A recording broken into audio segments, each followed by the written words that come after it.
Бұл келімені бекем дайым айтып жүрелі. Жатқанда тұрғанда ла илаха иллаллах, ла илаха иллаллах, Мұхаммадун Расулуллах.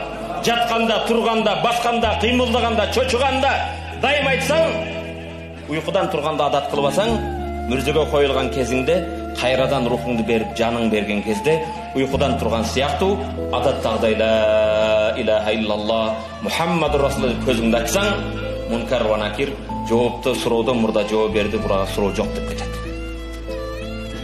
Мүрзөңнен бейішке бір ешік ашып қояды. Көзің көргенше кенен қылып қояды. Жаңы тойы болған, жаңы үйленген жігіт же, жаңы тұрмышқа шыққан қыз сияқты қияматқа чыққанда жерге бұқтайсың. Тіліңерді ушыға үйреткілі. Чөчіғанда башқа сөздерменен емес.